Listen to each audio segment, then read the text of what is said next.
নমস্কার বন্ধুরা, কেমন আছেন সবাই? আশা করছি সবাই খুব ভালো আছেন। রান্নাবান্না অ্যান্ড ব্লগ চ্যানেল থেকে সবাইকে স্বাগতম।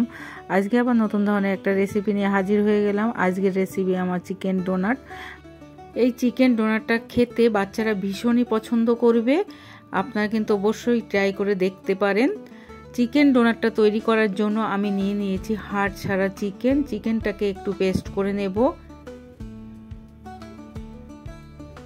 এরপরে চিকেনের মধ্যে দেওয়ার জন্য আমি নিয়েছি 1 মুঠো পুদিনা পাতা, আর নিয়েছি 1 মুঠো ধনিয়া পাতা, আর নিয়েছি তিনটে মতো ব্রেড নিয়েছি।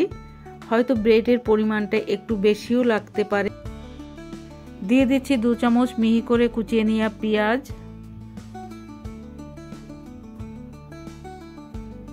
দিয়ে দিচ্ছি পুদিনা পাতা ধনে পাতার পেস্টটা।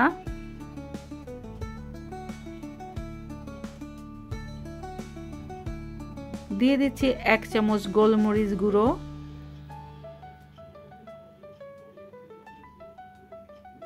দিয়ে দিচ্ছি 1 চামচ রসুন বাটা, 1 চামচ আদা বাটা।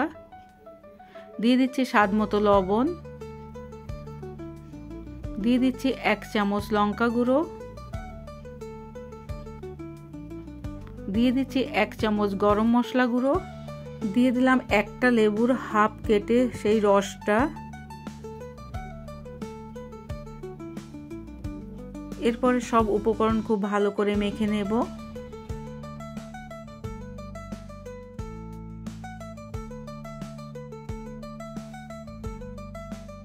চিকেনটাকে আমি মেখে নিয়েছি। এরপরে আমি চিকেনটাকে একটু রেস্টে রেখে দেব। এরপরে আমি 2টো ডিম ভেঙে নিয়েছি, আর নিয়েছি ব্রেড ক্রাম্বস। ডিমের মধ্যে দিয়ে দিলাম একটু লবণ। ডিমটা আমার কোট করার জন্য লাগবে, সেই জন্য ডিমটা নিয়েছি। দিয়ে দিচ্ছি একটু গোলমরিচ গুঁড়ো। আর এই চিকেনটার মধ্যে একটা ডিম ভেঙে আবারও একটু মেখে নিলাম। চিকেনটা অনেকটা একটু পাতলা ধরনের হয়ে গেছে, এই জন্য আমি আরও কিছুটা ব্রেড এর মধ্যে দিয়ে দেব। দিয়ে দিচ্ছি চিজ।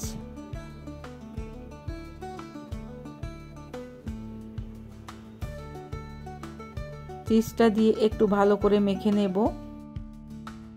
প্রথমে আমি কিছুটা চিকেন এইভাবে নিয়ে নেব, নিয়ে গোল করে নেব। এরপরে আমি ব্রেড ক্রাম্বস দিয়ে এইভাবে একটু কোট করে নেব। দেখেই বুঝতে পারছেন আমি কিভাবে করছি। এইভাবে আমি সব চিকেন ডোনাটগুলো তৈরি করে নেব।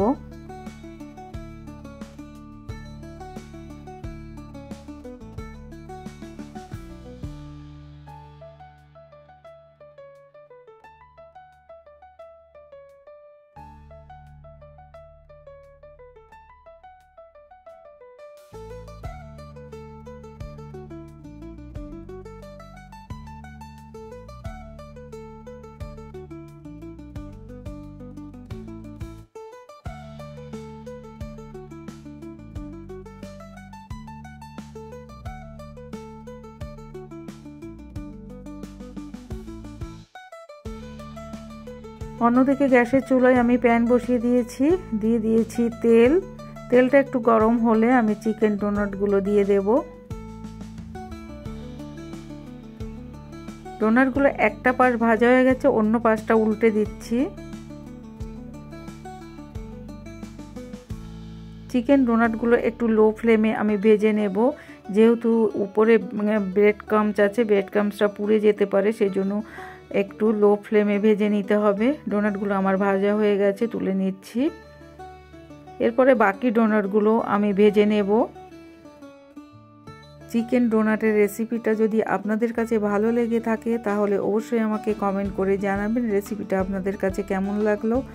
আর আমার সাথে থাকার অনুরোধ রইল। সবাই খুব ভালো থাকবেন, সুস্থ থাকবেন। ধন্যবাদ।